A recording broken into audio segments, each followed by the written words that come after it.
The glass table felt colder than it should have, like it was holding its breath.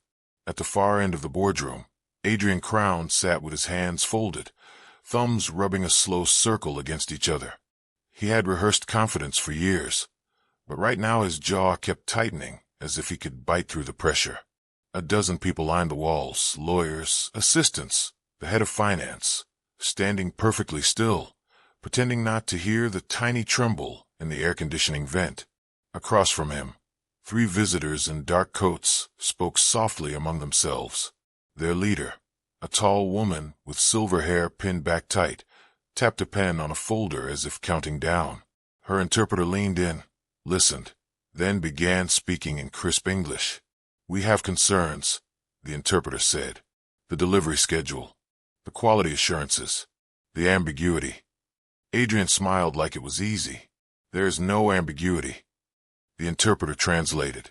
The silver-haired woman answered quickly in her language, sharp, clipped sounds that landed like stones. The interpreter's expression shifted. His mouth opened, then closed again. He blinked hard, as if he'd lost his place on the page.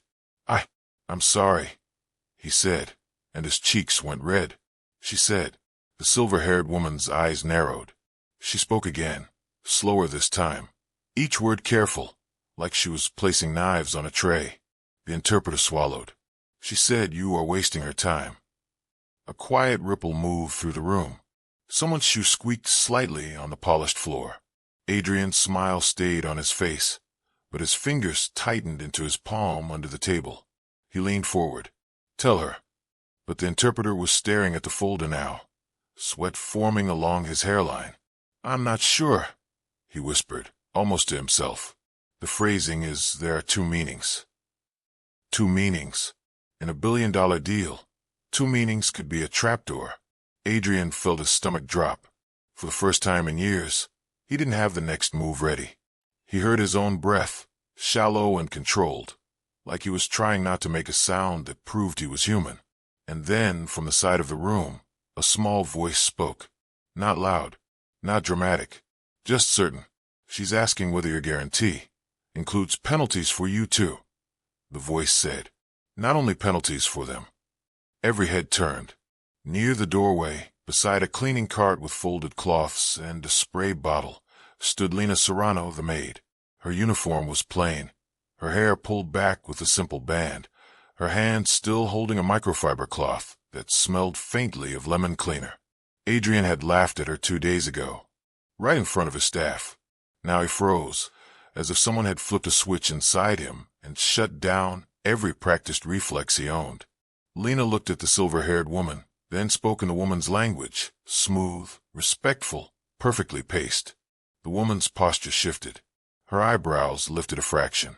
She answered, and Lena listened with her head slightly tilted, like she was catching every thread of meaning. Then Lena turned back to Adrian. "She says she won't sign anything that makes her company carry all the risk, while you carry none." The interpreter stared at Lena like she had just stepped out of a wall. Adrian's throat went dry.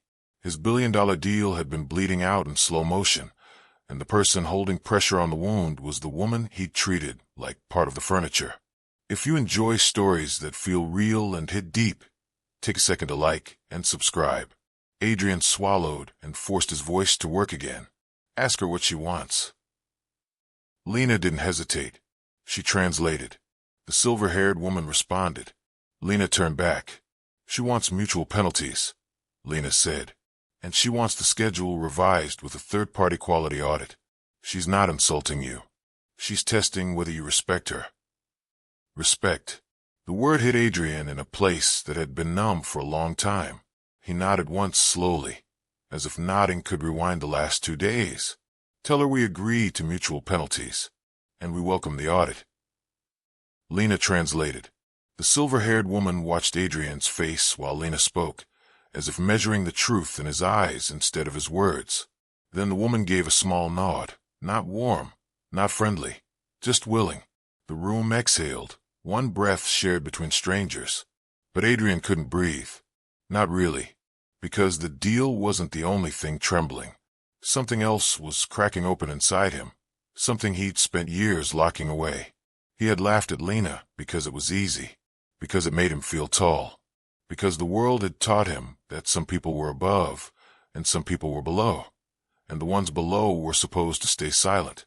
Now she had saved him in front of everyone, and he had no idea what she was going to do next. 2 weeks earlier, Adrian Crown had woken up before sunrise in a penthouse that smelled faintly of expensive wood polish and quiet loneliness. The city outside his windows was still dim, buildings like dark teeth against a gray sky. He stood barefoot on a cold floor and checked his phone before his brain was fully awake. 3 missed calls from his head of finance. 1 message from legal marked urgent. A calendar reminder. Final negotiation, 10 a.m. He stared at the reminder until the words lost meaning. Final negotiation. The phrase should have felt like victory.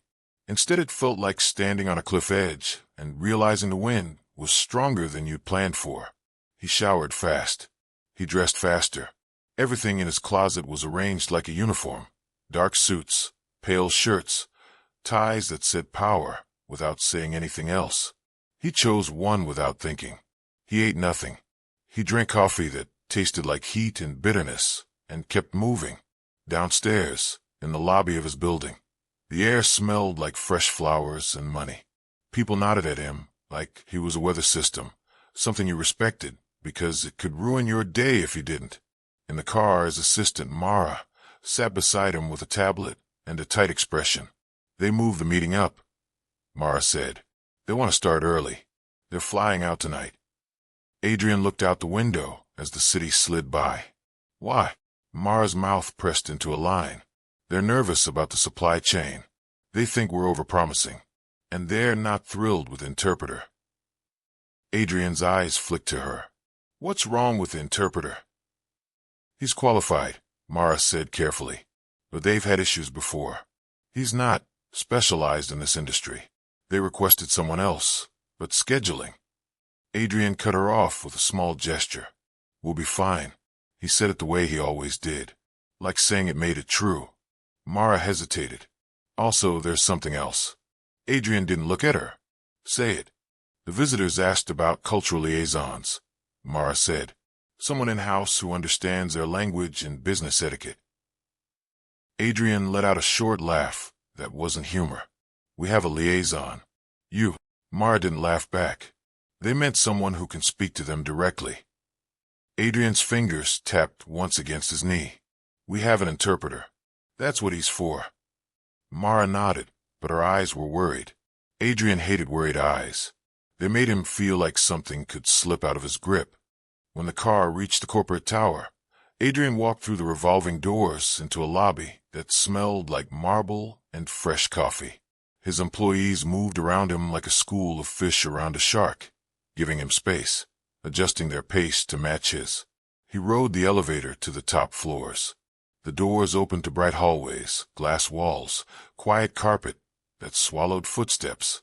Everything was designed to feel calm and controlled. That morning, it didn't work. He reached his office and found his head of finance, Jonas, already inside, tie loosened, eyes bloodshot. You're up early, Adrian said. Jonas gave a humorless smile. Couldn't sleep. I keep seeing the numbers.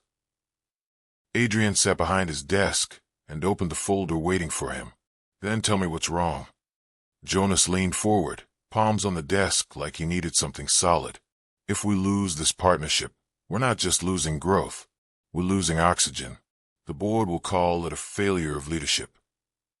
Adrian's face didn't change. We're not losing it. Jonas exhaled through his nose. Their side is nervous. They think we're too aggressive. They think we'll squeeze them once we lock them in. Adrian flipped a page, eyes scanning. That's business. Jonas's voice dropped. They don't just want business. They want trust. And they don't trust you. The word should have stung. Adrian didn't let them. He set the folder down with slow precision. Trust is built by results, he said. We deliver. They sign. That's the trust. Jonas watched him for a second, then nodded because nodding was safer than arguing with a man who controlled his paycheck. Fine, Jonas said, but we need every advantage, every detail. Adrian stood, straightened his cuffs. Then we'll take every advantage. That was the kind of sentence Adrian liked. Clean, sharp, unemotional. He didn't notice, down the hallway, a woman pushing a cleaning cart toward the executive wing. Lena Serrano moved quietly because loudness cost energy, and energy was something she rationed like money. The cart squeaked softly at one wheel, so she guided it with a gentle hand, steering it away from corners where the sound might echo. Her uniform was gray and simple, the fabric slightly worn at the elbows. She wore black shoes with soles that didn't squeak, because squeaking brought eyes, and eyes brought questions. Her hair was pulled back neatly. Her face was calm, but her eyes held a steady awareness, as if she was always listening for the next thing that could go wrong. She reached the executive kitchen area and began wiping the counters with careful strokes. Lemon cleaner, paper towels. The rhythm was familiar. It was work that didn't ask her to be anyone else. The hallway outside was quiet until it wasn't. Footsteps approached, fast, expensive footsteps. Voices. Male voices, confident, clipped.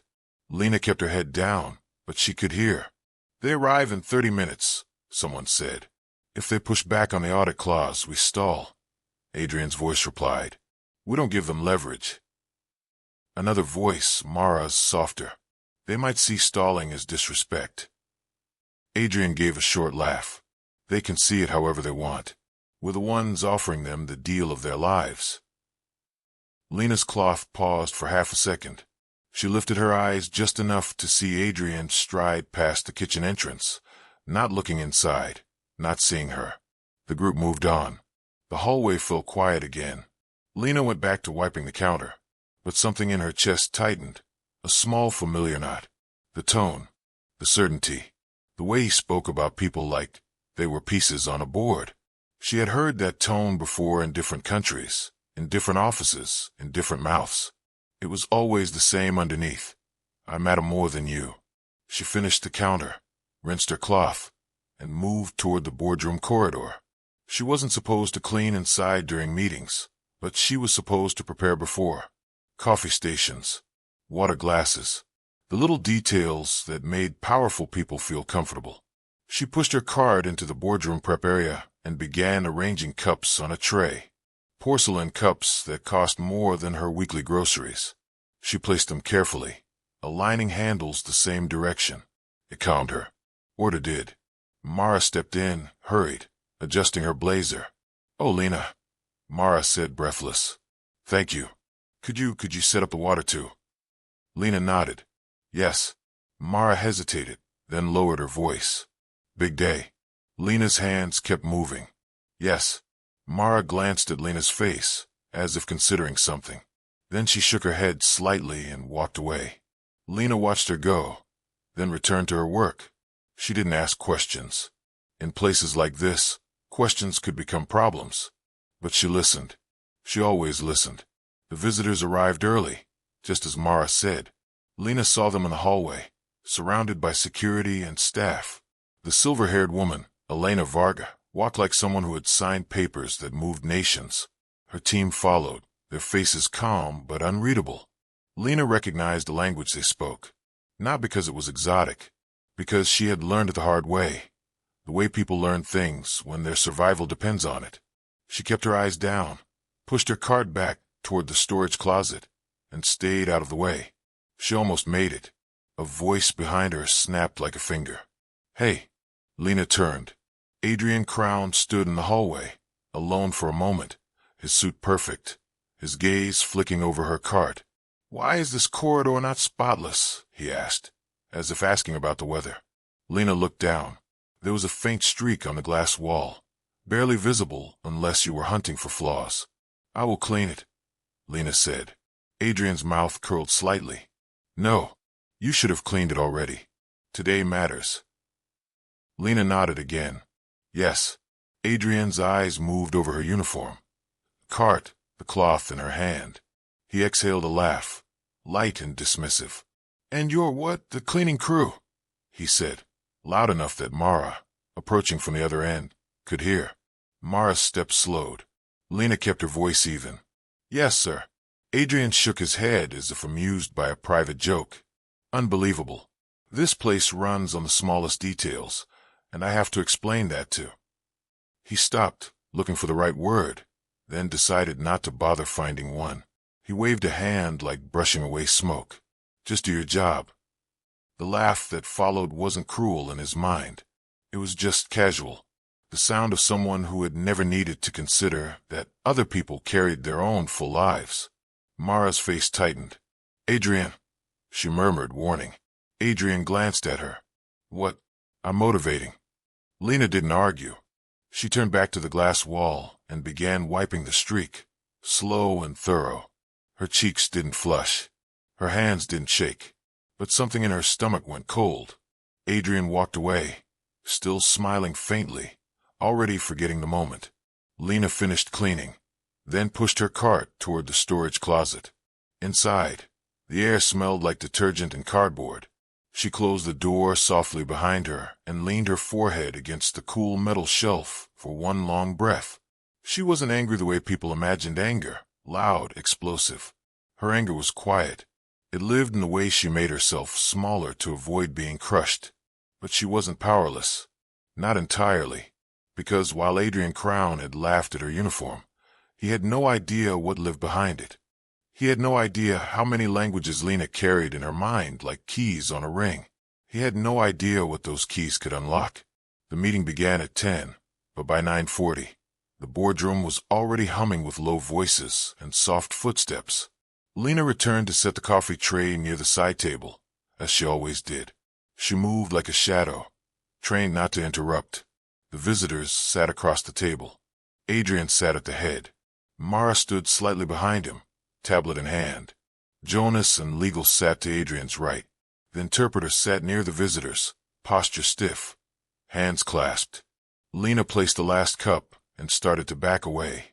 Adrian's eyes flicked to her and away again, as if she was a chair. The silver-haired woman, Elena, spoke in her language. The interpreter translated. Adrian answered. The interpreter translated back. At first it flowed, but then Elena's tone shifted. She leaned forward, fingers interlacing on the table, and spoke longer, more detailed. The interpreter listened, nodded, then began translating, and stumbled. His words came slower. He corrected himself mid-sentence. He glanced down at his notes like they might save him. Elena's eyes narrowed. She spoke again, sharper this time. The interpreter's throat bobbed as he swallowed. Adrian's smile hardened at the edges. Lena stood near the doorway, hands folded at her waist, eyes lowered. But her ears were open, and as the interpreter faltered, Lena heard it clearly. Elena wasn't just questioning the schedule. She was questioning the structure of the guarantee. The interpreter was flattening nuance into vague phrases, losing the edge of meaning.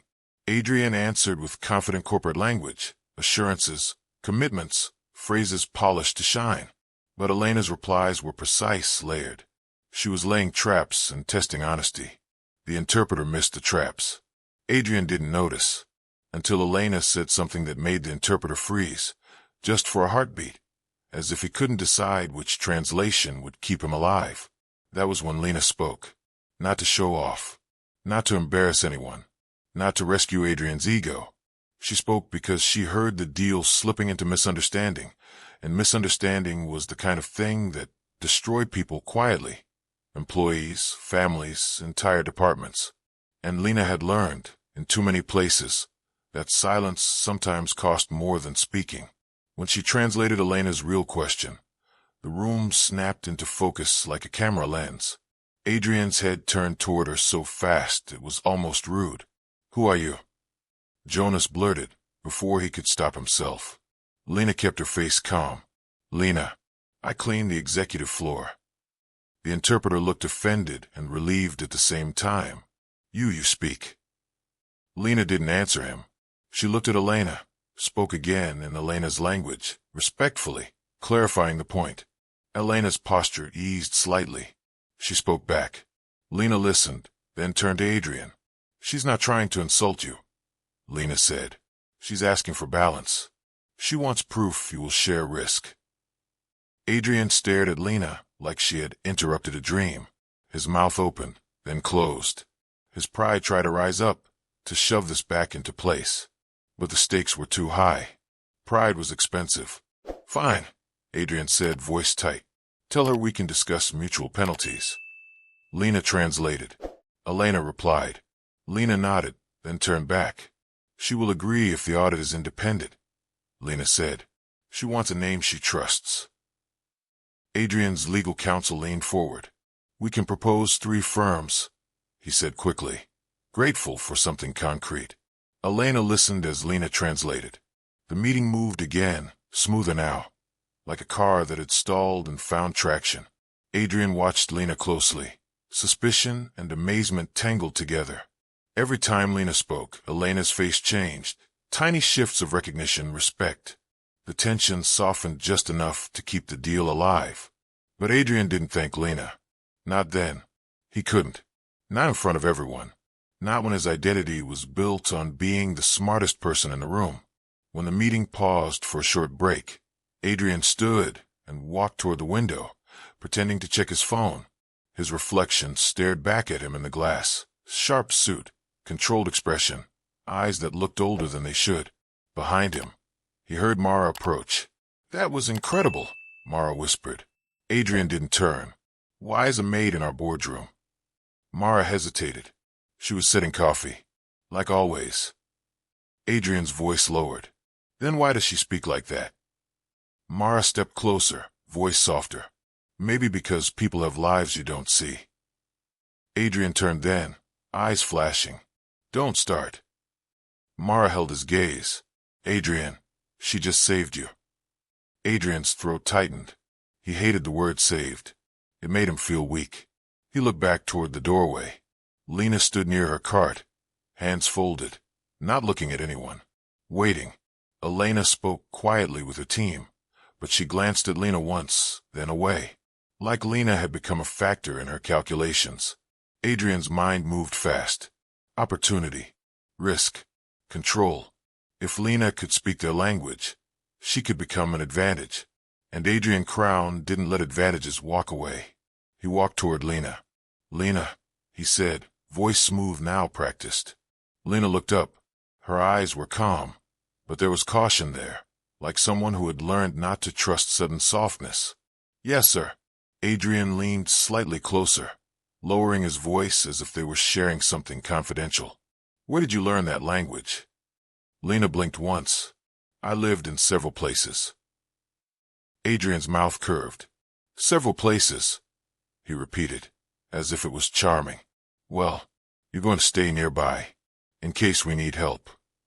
Lena's fingers tightened around the cloth, just a little. That is not my job, she said quietly. Adrian's smile faltered, but he held it. It is today. Lena's voice stayed even. If you want an interpreter, hire an interpreter. Adrian's eyes narrowed. Do you want to keep your job? The words slipped out before he could polish them. They landed between them like a slap in the air. Lena's face didn't change, but something in her eyes cooled. I want to do my job, she said, and be treated with respect while I do it. Adrian stared at her. Respect again. That word was following him like a shadow. He forced a small laugh. Fine. Just stay close. He walked away before she could answer. Lena watched him go, then looked down at her hands. The cloth was damp. Her palms smelled like lemon cleaner and quiet humiliation. She wasn't surprised. People like Adrian didn't change in a day. But she had spoken her boundary aloud, and now she would see whether he listened. The meeting resumed. Lena stayed near the doorway, closer than she wanted, farther than she needed. Elena pushed hard. Adrian pushed back. Lawyers whispered. Jonas scribbled notes. Mara watched everything with sharp eyes. The interpreter tried to recover, but whenever the conversation became complex, his translations drifted, losing edge and intention. Lena stepped in occasionally, quietly correcting, clarifying. Each time she did, Elena's gaze flicked to her with new interest. Adrian hated that gaze, not because Elena respected Lena, but because it meant Adrian wasn't fully in control. Still, the deal moved forward. Slowly, painfully, but forward. By late afternoon, the outlines of an agreement began to form. Paperwork was adjusted. Numbers were revised. Mutual penalties were drafted. Audit firms were proposed. Elena stood, smoothing her coat. "We will review," she said through the interpreter. Lena caught the subtle tone Elena used, less hostile now, more measured. There was still doubt, but less disdain. Elena turned toward the door and stopped, looking at Lena. She spoke directly to Lena, in her language. Lena answered politely. Elena nodded once, then left with her team. When the room emptied, the remaining staff began to exhale, chatter rising like a tide. Jonas slapped the table lightly, relieved. Legal gathered papers. Mara started making calls. Adrian remained seated, staring at the place Elena had been. Then he looked at Lena. "Stay," he said. Lena paused. "My shift." "Stay," Adrian repeated sharper. Mara's eyes flicked to Lena, then to Adrian. "Adrian, maybe?" Adrian stood, pushing his chair back. "I said stay." The room quieted slightly, people pretending not to listen. Lena held Adrian's gaze for a second. Then she nodded. Not because she agreed. Because she understood power. Because she understood consequences. Because Rent didn't care about pride. When the others finally left, Adrian closed the boardroom door himself. The click sounded final. He turned to Lena. "You saved that meeting." Lena didn't smile. "I clarified a misunderstanding." Adrian stepped closer. The air smelled faintly of coffee and expensive cologne. "Don't play humble. You know what you did." Lena's fingers folded together at her waist. "What do you want?" Adrian blinked at the directness. Most people around him didn't speak like that unless they were paid to. "I want you to help," he said. "Tomorrow. And the next day. Until we sign."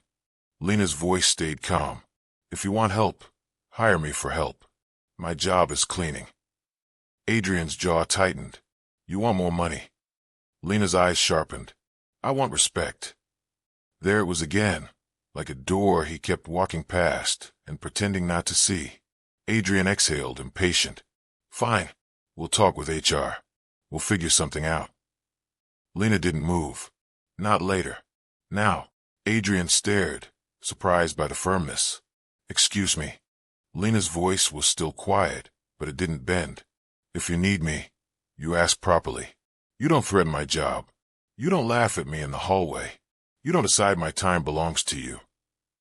Adrian's face flushed slightly, anger rising because he felt cornered by someone he had categorized as powerless. "You're in no position," he started. Lena held his gaze. "I am in a position to say no." Silence stretched. Adrian felt something unfamiliar, the sensation of being seen. Not admired, not feared. Seen. He had built his entire life around being untouchable. Lena's calm refusal touched him anyway. Finally, he forced his voice lower. "What do you want?" Lena breathed in once, slow. "A temporary contract for translation support. Set hours. Fair pay. And basic respect in how you speak to me." Adrian's pride tried to rebel, but he saw the meeting again, the interpreter sweating, Elena narrowing her eyes, the deal slipping away. He saw his board's faces when he failed. He saw headlines without real names, just the word CEO and the word collapse. He nodded once. "Fine." Lena's shoulders didn't relax. She didn't celebrate. She just said, "Then we can work." Adrian stared at her, irritated by how little gratitude she showed. Then a thought struck him, sharp as a pin. "How many languages?" he asked. Lena blinked once. 7. Adrian gave a short laugh, disbelief mixing with something like awe. 7. Lena nodded. "It happens when you have to move a lot." Adrian opened his mouth to ask why, but something in Lena's eyes warned him. That was not information you took just because you wanted it. He swallowed the question. "Tomorrow," he said instead. "Be here at 9.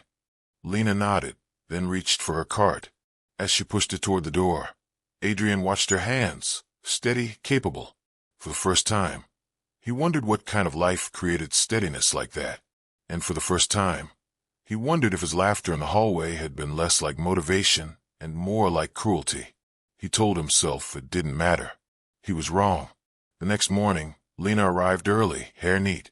Uniform replaced with a simple blouse and dark pants. Not fancy. Clean. Practical. She carried a small notebook and a pen, like someone who prepared. Mara met her in the lobby, eyes warm. "Hi," Mara said softly. "Thank you for coming." Lena nodded. "Thank you for speaking to me yesterday." Mara looked embarrassed. "I should have spoken sooner." They rode the elevator together. Lena watched the numbers climb. Her reflection in the mirrored wall looked calm, but her stomach held a tight knot. She had agreed because she needed the money, yes, but also because she couldn't ignore what had happened. She had stepped into a world that didn't want to see her. Now she would see whether that world could handle her existing inside it. In the executive conference room, Adrian was already there, tie loosened slightly, coffee untouched.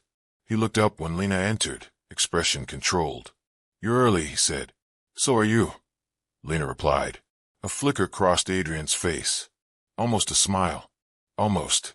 "Sit," he said, gesturing to a chair beside Mara, not beside him. Lena sat, placing her notebook on the table. Adrian slid a document toward her. "This is the temporary contract. HR drafted it overnight." Lena scanned it carefully. Her eyes moved fast, absorbing details. Hours, pay rate, scope, non-disclosure clause, a line about being on call as needed. She tapped the on-call line. "This part needs to be defined." Adrian's jaw tightened. "It means we might need you." Lena looked at him. "It means you can call me at midnight and say it's needed." Adrian stared at the paper like it had betrayed him. "We're in negotiations. We need flexibility." Lena's voice stayed steady. "Then we define what flexibility means." Mara watched Adrian, silent. Jonas was not in this room. This was not a numbers conversation. This was something Adrian didn't like, boundaries. Adrian exhaled sharply. "Fine. We'll set it. 8 to 6. Lena nodded. "And if it goes past, overtime is paid." Adrian's eyes narrowed. "You negotiate like a lawyer." Lena's mouth didn't curve. "I negotiate like someone who has been taken advantage of." The words landed without accusation, just truth. Adrian shifted slightly, uncomfortable. He signed the amended line. Lena signed as well. When the signatures dried, Adrian slid the paper away as if it was done. But Lena didn't move. Adrian looked up. "What?" Lena's voice softened, but it did not weaken. "One more thing." Adrian's eyebrows lifted. "You laughed at me," Lena said. "You threatened my job." Mara's eyes widened a little, but she didn't interrupt. Adrian's face hardened instinctively. "Ah!" Lena held up a hand slightly. Not rude, just stopping the excuse. "If this is going to work, that cannot happen again. Not to me. Not to anyone." Adrian felt heat rise in his neck. He hated being corrected. He hated being told what kind of man he was. But the deal was still alive, and Lena was part of it now. And something deeper than business was starting to press on him, something he didn't have language for. He forced his voice even. "It won't happen again." Lena watched him for a second, searching for sincerity. Then she nodded once, like she'd accept the promise, but not the man behind it yet. "Good," she said. Adrian stared, half annoyed, half impressed.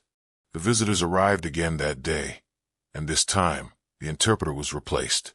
Not because Adrian had arranged it, but because Elena had demanded it overnight. A new interpreter arrived, older, experienced, eyes sharp. Adrian's pride rose. He didn't need Lena now, his ego whispered. He had a professional. He could put Lena back where she belonged. But the meeting began, and Lena listened. This interpreter was strong, yes, but Elena spoke in more than one language, switching mid-sentence when she wanted to test who could follow.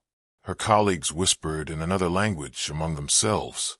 Side comments slipped out like fish in water. The interpreter translated what was said aloud, but not what was murmured, not what was implied, not what was tested. Lena caught it all. When Elena's colleague whispered a concern to another, about a clause that might be a loophole, Lena leaned slightly toward Mara and murmured it in English, quietly. Mara's eyes flicked toward the legal team. She typed a message fast. When Elena switched to a different language to address her assistant, Lena heard the shift and understood. She watched Elena's face as she spoke. noting the subtle signs. Irritation, patience thinning, the line of control holding. At a key moment, Elena asked a question that sounded polite, but carried a hidden blade. An elegant way to ask, "Are you lying?" The interpreter translated it as a simple question. Adrian answered too casually. Elena's eyes cooled. Lena leaned forward slightly, not interrupting, just offering. Adrian glanced at her. She met his eyes. "She's not asking about the schedule," Lena said softly. "She's asking whether you have the authority to commit. She's testing if you'll hide behind your board later." Adrian's chest tightened. That was exactly the kind of test he hated, one that demanded real honesty. He sat up straighter. "Tell her," he said to the interpreter, voice firm, "that I have full authority to commit, and the board has already voted in principle. We're finalizing terms, not permission." The interpreter translated. Elena watched Adrian closely, then nodded slightly. Lena leaned back. Mara glanced at Lena, gratitude in her eyes. Adrian pretended not to notice. But inside, something shifted again. A quiet awareness. Lena wasn't just translating words. She was reading people. And she was good at it. By the end of the second day, the deal was close enough to touch, but still fragile. Elena wanted one more dinner meeting, informal, to feel the relationship. Adrian hated informal meetings. He preferred paper and control. But he agreed because he had to. The dinner was set at a private room in a high-end place with warm lighting and soft music. No brand names, just a room designed to make rich people feel special. Linen napkins, water glasses that caught light like small jewels, a faint smell of roasted meat and expensive perfume. Adrian arrived with Mara and Jonas. Lena arrived separately, wearing a simple dark dress and a coat that looked too thin for the cold evening air. Adrian noticed the coat. He looked away quickly, annoyed by the fact that he noticed. Elena arrived with her team, elegant and unreadable. She greeted Adrian politely, then her eyes flicked to Lena. Elena spoke to Lena briefly in her language. Lena replied. Elena's lips curved into a small smile, brief, controlled, but real. Adrian watched that smile like it was a threat. Dinner began. The conversation moved between business and personal details, the way powerful people did when they wanted to see what you were made of without saying so. Elena asked Adrian about his upbringing. Adrian gave a polished answer about hard work and vision. He didn't mention that his father had been distant. That affection had always felt like something other people got. Elena asked Jonas about the company culture. Jonas gave safe answers. Then Elena turned to Lena, surprising Adrian. "And you," Elena said through the interpreter, "you have lived in many places." Lena nodded. "Yes." Elena's gaze was steady. "Why?" The question hung in the warm air. Adrian watched Lena, curious despite himself. Lena set her fork down gently. "Work," she said simply, "and family. Life changes." Elena nodded, as if she understood more than Lena had said. The meal continued. Wine was poured. Laughter rose in small bursts. At one point, Elena's colleague made a joke in a language the interpreter didn't speak, assuming it would be private. Lena understood it instantly. It wasn't a cruel joke, but it was dismissive, about Adrian's certainty, about how some men thought money replaced trust. Lena didn't translate it. She didn't embarrass them, but she caught Elena's eye and gave a tiny shake of her head, almost imperceptible. Elena's colleague fell quiet. Adrian saw none of this. He was focused on controlling the evening, steering it toward agreement. But Lena was steering something else, respect. When dinner ended, Elena stood and extended her hand to Adrian. "Tomorrow," she said, "we sign if everything matches what we discussed." Adrian forced a smile. "It will." Elena looked at him for a long moment, then nodded and left. Outside, the cold night air hit Adrian's face like truth. He exhaled, seeing his own breath. Jonas clapped Adrian's shoulder. "We're almost there." Mara smiled, relief softening her features. Lena stood slightly apart, pulling her thin coat tighter. Adrian's eyes flicked to her again. He felt a strange irritation, at the coat, at the cold, at the fact that her presence was now threaded into his life. "Good work," he said, as if tossing her a coin of approval. Lena looked at him. Thank you. Her tone was neutral, not grateful, not warm. Just acknowledgement. Adrian's pride bristled. He wanted her to react the way people usually did.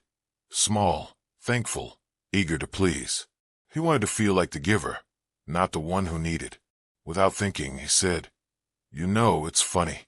All those languages, and you're still cleaning floors." The words came out with a laugh, like the hallway laugh, like the old habit.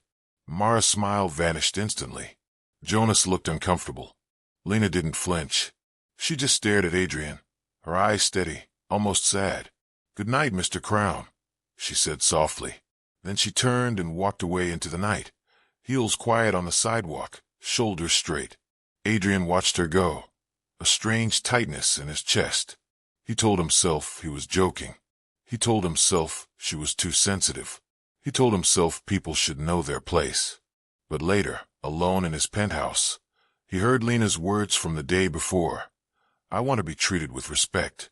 And for the first time, he wondered if he was the one who didn't know his place. The next morning was signing day. The corporate tower felt brighter, louder, as if the building itself sensed money moving.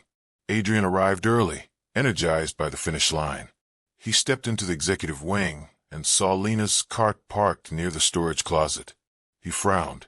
"Why is her cart here?" he asked Mara. Mara looked at him carefully. "She's not here." Adrian's pulse ticked faster. "What do you mean?" Mara held up her phone. "She sent a message to HR this morning. She's terminating the temporary contract, effective immediately."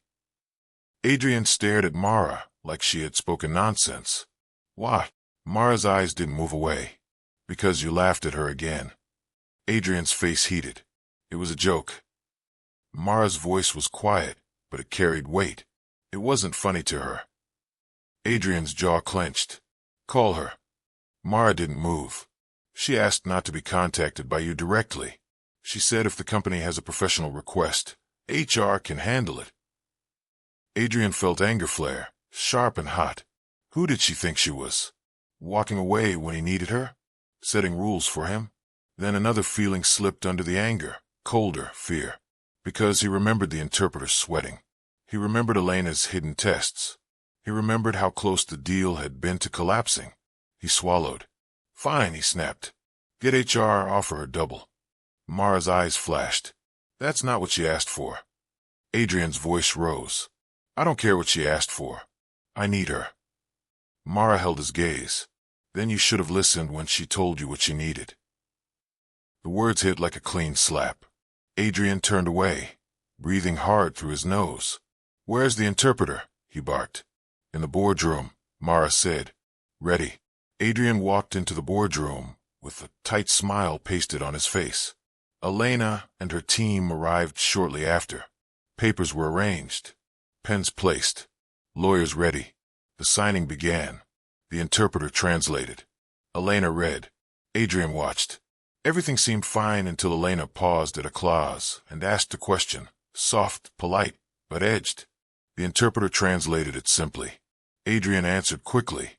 Elena's eyes narrowed. She asked again, slightly different wording. The interpreter hesitated. Adrian felt the air tighten. He glanced at the interpreter, irritation rising. Elena's colleague murmured something in another language. Elena's jaw tightened. She spoke again, more direct. The interpreter blinked, confused. Adrian's stomach dropped. It was happening again.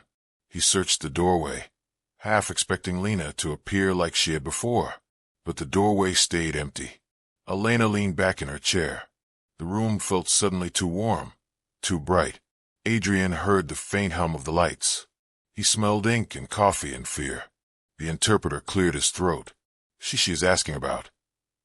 Elena interrupted, speaking sharply. The interpreter's face flushed. He tried to translate and tangled himself. Elena's voice cut again, cold now. Adrian felt his control slipping like a rope through his fingers. That was when Lena's voice from the doorway spoke quietly. "She's asking if the audit firm has the authority to pause shipments," Lena said. Every head turned. Lena stood there, not in a uniform, in a simple blouse and coat, hair pulled back, face calm. She looked like someone who had chosen to be there, not someone forced. Adrian froze again, but this time it wasn't surprise alone. It was relief and shame colliding in his chest. Elena looked at Lena, then spoke directly to her. Lena answered, respectful but firm. Then Lena turned to Adrian. She says if the auditor can't pause shipments, the audit is meaningless. She wants the power to stop defects before they spread. Adrian's legal counsel inhaled sharply. Jonas's eyes widened. Adrian's brain moved fast. This was a negotiation trap, but also a valid concern. He could either fight and risk insulting her, or concede and risk operational friction. He looked at Elena. He saw a woman who did not bluff. He saw a woman testing whether he valued integrity or only speed. Adrian swallowed. Tell her, he said, voice steady. The auditor can recommend pauses, and both parties must comply. We'll build a rapid review process. No shipments move if there's a red flag. Lena translated. Elena listened, eyes steady. Then she nodded. The room breathed again. Papers moved. Pens scratched. Signatures landed. The deal was signed. Applause rose, controlled and professional. Smiles appeared. Hands shook. Adrian stood, smiling for everyone, but his eyes kept flicking to Lena. After the visitors left, after the lawyers packed up, after Jonas practically danced out of the room, Adrian found Lena near the hallway, standing beside her coat.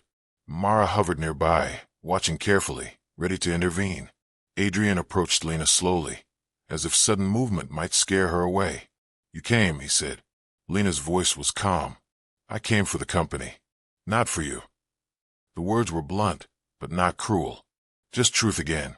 Adrian swallowed, throat tight. You didn't have to. Lena looked at him. Yes, I did. People will blame others if this fails. They will blame the interpreter. They will blame staff. They will blame anyone who is easy to blame. Adrian felt heat behind his eyes and hated it. You could have let me fail. Lena's gaze held his. I could have. But I don't like watching people burn down a building just because they don't notice smoke. Adrian let out a shaky breath, more honest than he wanted to be. Why did you come back after last night? Lena's eyes softened slightly, just a fraction. Because I meant what I said. I want respect, not revenge. The hallway was quiet except for the faint distant sound of printers and footsteps. Adrian's voice dropped. I owe you. Lena shook her head. You owe yourself a better way of being. Adrian flinched at the intimacy of the statement. It felt like someone touching a bruise. He tried to regain footing. Come to my office, he said. We should discuss a longer role. A proper one. Lena's face didn't change. Not today. Adrian's jaw tightened. Why not? Lena's voice stayed even. Because you don't get to save your deal and then decide you've become a different man. Change takes time. Adrian stared, irritation and something like respect wrestling inside him. Lena adjusted her coat on her shoulders. If HR wants to offer a role, they can. If you want to apologize, you can. But you don't get access to me as a reward. She started to walk away. Adrian's chest tightened. He didn't want her to leave. Not because he needed translation now. The deal was signed. He didn't even know what he wanted. Only that her absence felt like losing something he hadn't earned. Lena, he said, voice rough. She paused but didn't turn. Adrian's pride screamed at him to stop talking, to preserve the image. But for once, he ignored it. I'm sorry, he said. The words came out stiff, like a suit that didn't fit. But they were real. Lena turned slowly. Adrian met her eyes. I laughed. I threatened you. I treated you like you were less. That was wrong. Mara's breath caught slightly behind him. Lena watched Adrian for a long moment. The silence wasn't punishment. It was assessment. Then Lena nodded once. Thank you, she said softly. That's a start. And then she left. Adrian stood in the hallway long after she was gone, feeling something strange in his chest, like relief, like grief, like the beginning of a question he couldn't ignore anymore. The deal was signed. The board congratulated him. The press release went out with careful language and smiling photos. Adrian should have felt triumphant. Instead, he felt exposed. Because now he knew. in a way he couldn't unknow, that he had been saved by someone he had mocked. And the more he replayed the moment, the more he realized it wasn't the deal that haunted him. It was the look in Lena's eyes when he laughed the second time. Not anger, not tears, just the calm of someone deciding what they would and would not accept. Adrian tried to move on. He buried himself in work. He stayed late. He answered emails at midnight. He scheduled meetings back to back, so his brain didn't have time to wander. But it wandered anyway. He started noticing things he hadn't noticed before. He noticed how people flinched slightly when he raised his voice, even when he wasn't yelling. He noticed how assistants apologized for things that weren't their fault. He noticed how the cleaning staff moved like ghosts, avoiding eye contact, minimizing their presence. He noticed the way Mara watched him now, quieter but firmer, as if she had stopped protecting his ego. One night, Adrian stayed late in the office alone. The building felt different after hours, quiet, hollow. The hum of machines louder, without human voices to soften it. The city lights outside looked like distant stars.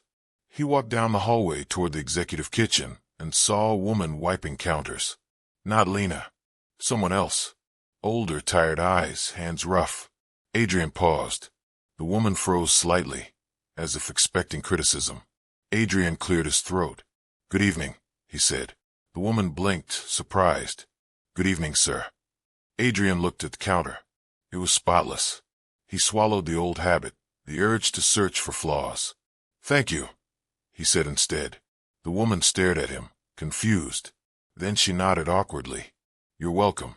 Adrian walked away, heart beating faster than it should over such a small exchange. It was such a tiny thing. 2 words. But it felt like trying to learn a new language when you'd spoken the old one your whole life. A week later, HR informed Adrian that Lena had declined the offer they sent, an official translation role with good pay but vague hours, and a clause that essentially said she belonged to the company. She said the scope is unclear, HR said. Adrian clenched his jaw. "We can clarify." She also said, HR added carefully, "that she doesn't want to work under you directly." Adrian's chest tightened. That should have angered him. Instead, it stung like truth. He hung up and stared at his desk. The wood grain looked suddenly too perfect, too smooth, like everything in his life that had been designed to hide cracks. Mara knocked and entered, holding a folder. "You heard," she said. Adrian didn't look up. "Yes." Mara set the folder down. "She has every right." Adrian exhaled. "I know." Mara studied him. "Do you?" Adrian looked up then, eyes tired. "What do you want from me, Mara?" Mara's voice softened. "I want you to understand that you can't buy respect with contracts. You earn it. And if you want her in your world, you might have to change your world." Adrian stared at her. Change your world. He had changed markets, strategies, product lines. But changing himself felt like trying to move a mountain with a spoon. Still, Lena's boundary had done something to him. It had made him curious. And curiosity was the only thing stronger than his pride. So Adrian did something he had never done before. He started paying attention. He asked Mara to schedule a meeting, not with Lena, but with the head of operations and the head of facilities. He asked questions about staff turnover, about wages, about complaints, about why the cleaning crew avoided certain floors. The answers were uncomfortable. "It's the culture," the head of facilities said carefully. "Some executives can be harsh." Adrian's eyes narrowed. "Who?" The man hesitated. "I'd rather not name." Adrian cut him off. "Name them." Names came. Quietly, one by one. Adrian recognized some. He had laughed with them. He had praised them. He had absorbed their habits like second-hand smoke. He felt something sour rise in his stomach.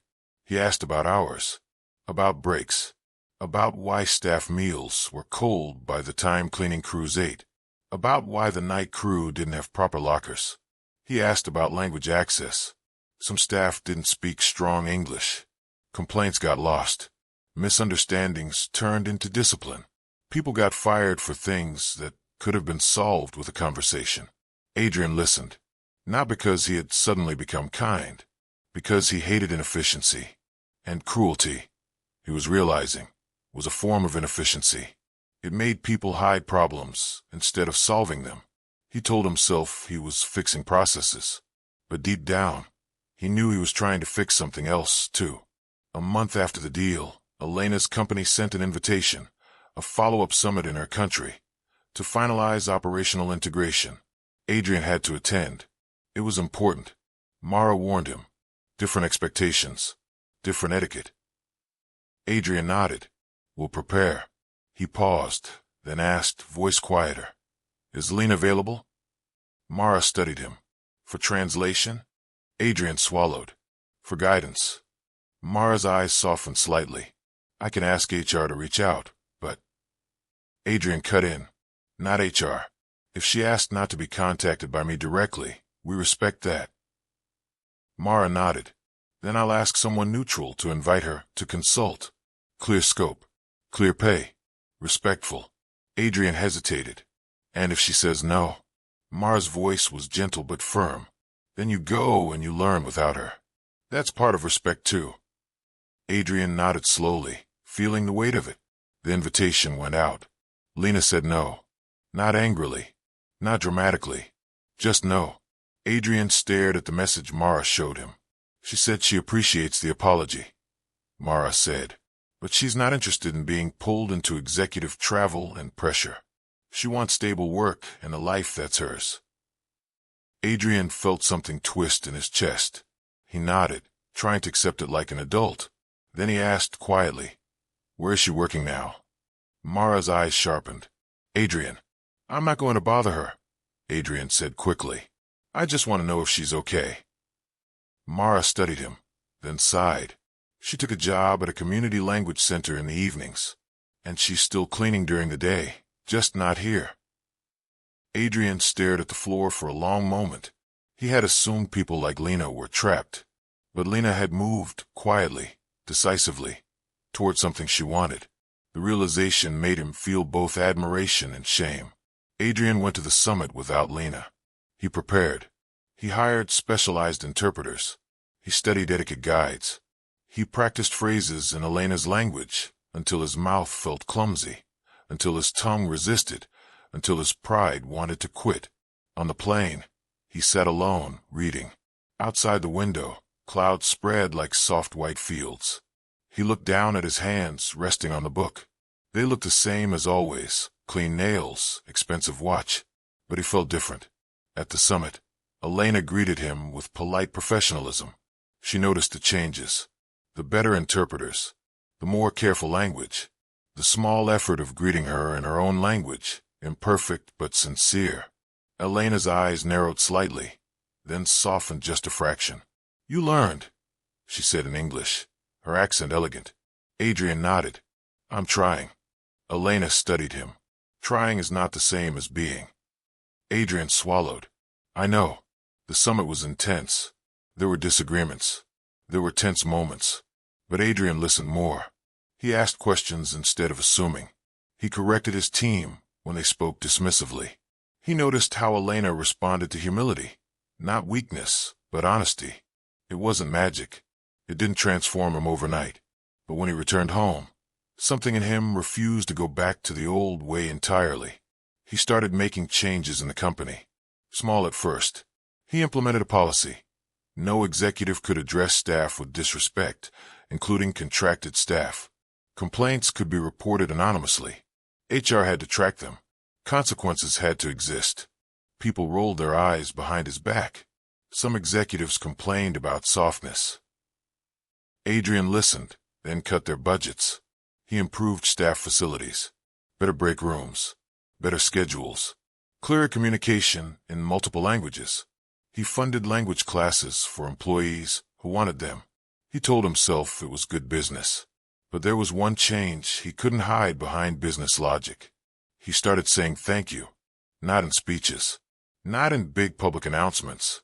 In hallways. In elevators. In small moments that nobody would ever post about. At first, it felt awkward, like wearing someone else's shoes. Then, slowly, it started to feel like his own. Months passed. The deal flourished. Profits rose. The board praised Adrian's leadership. People called him visionary. Adrian still woke up early. He still worked too much. He still fought old instincts. But Lena's name stayed in his mind like a note he couldn't resolve. One day, Mara entered his office with a calm expression that meant she was about to deliver something important. "There's an event," she said. "A community language center fundraiser. They're raising money for scholarships." Adrian looked up, and Mara watched him closely. "Lena will be there. She's one of the teachers." Adrian's chest tightened. "Why are you telling me?" Mara's voice was soft. "Because you keep asking about her without asking about her." Adrian frowned. "What does that mean?" Mara sighed slightly.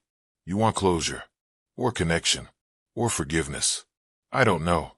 But if you go as a person, not as a CEO.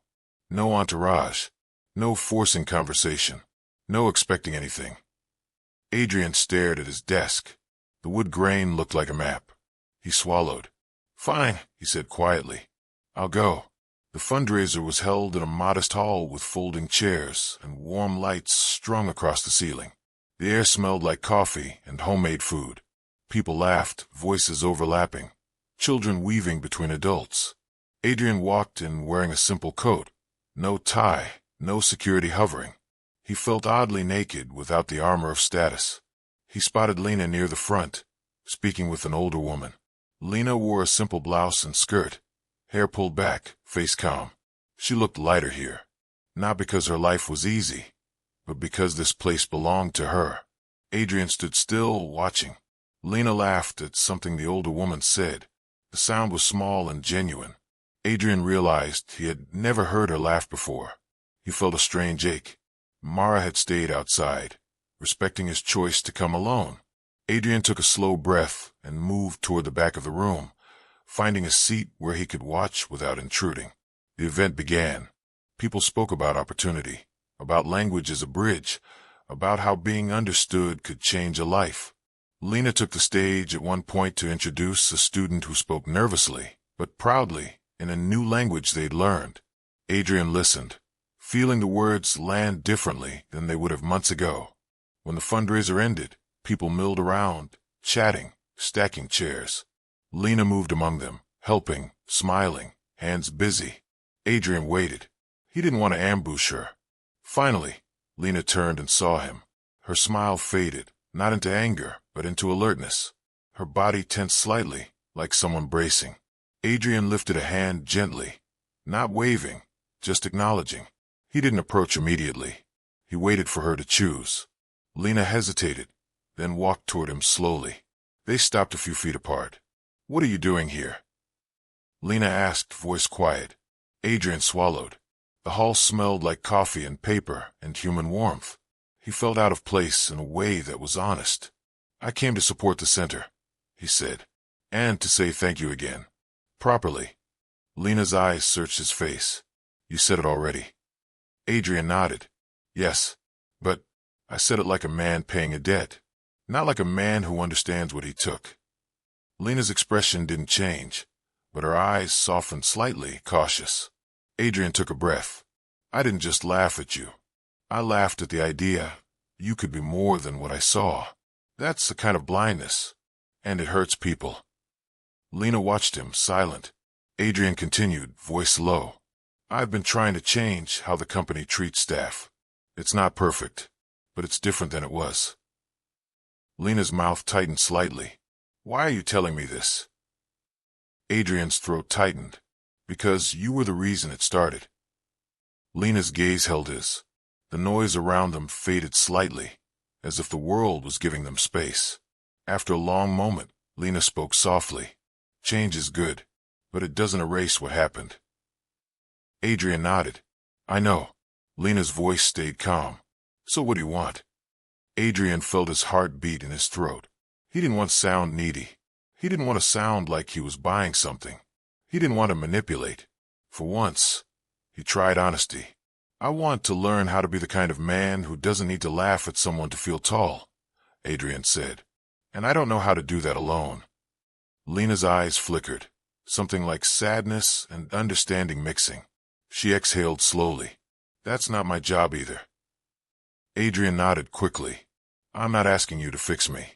I'm asking if you'll let me make it right in small ways. Over time. Without pressure. Lena studied him. A child ran past them, laughing, nearly bumping Adrian's leg.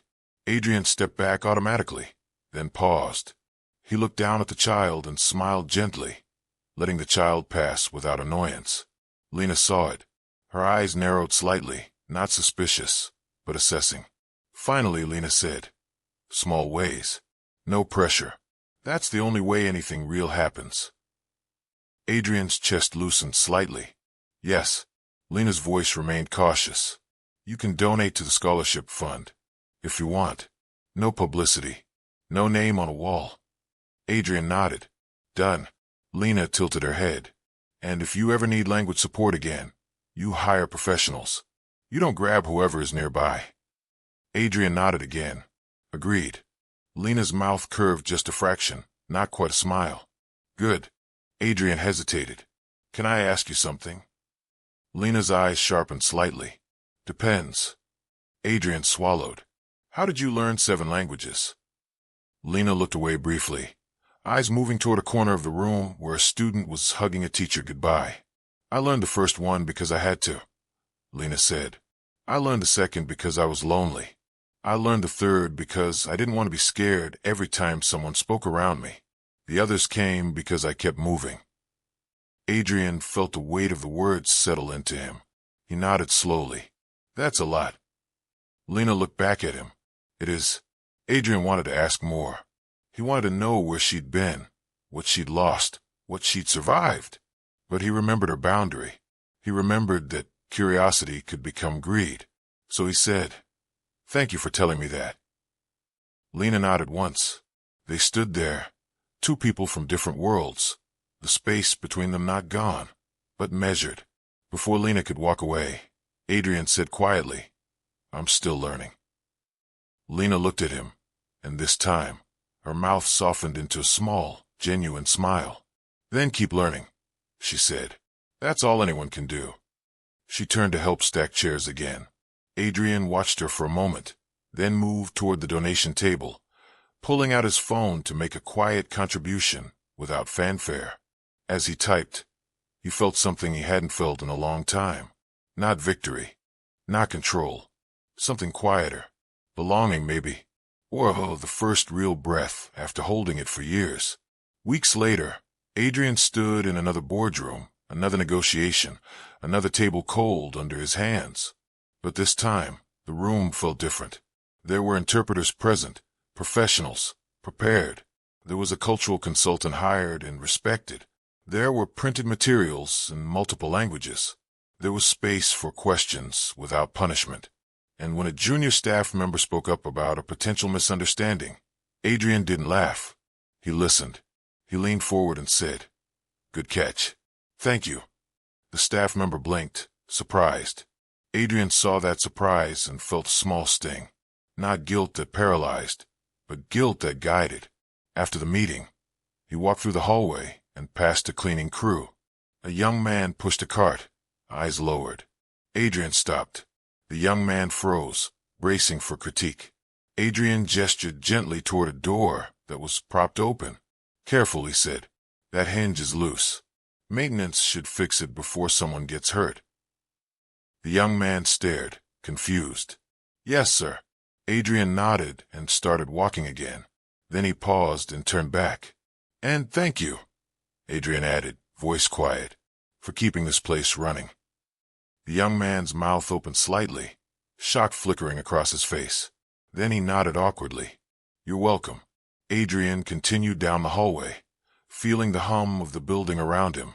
The vents, the distant printers, the soft footsteps, the sound of a world that was always moving, always working, always held together by hands people rarely noticed. He thought of Lena, teaching in that warm hall, helping students speak new words, giving them keys. He understood now that language wasn't just about deals. It was about dignity. It was about being seen. A few days later, Adrian received a simple email from the language center. No praise. No dramatic thanks.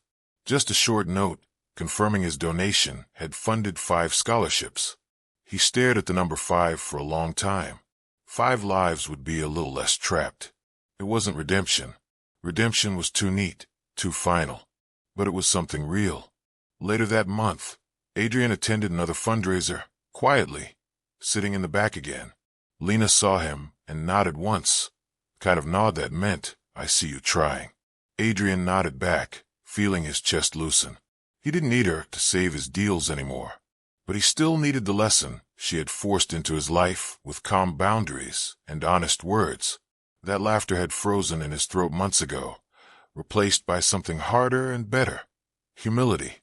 And in a world that taught him to chase success until it hollowed him out, Lena had given him a different kind of wealth. Not money, presence, respect, connection. The kind that couldn't be bought, only earned, one small, careful choice at a time.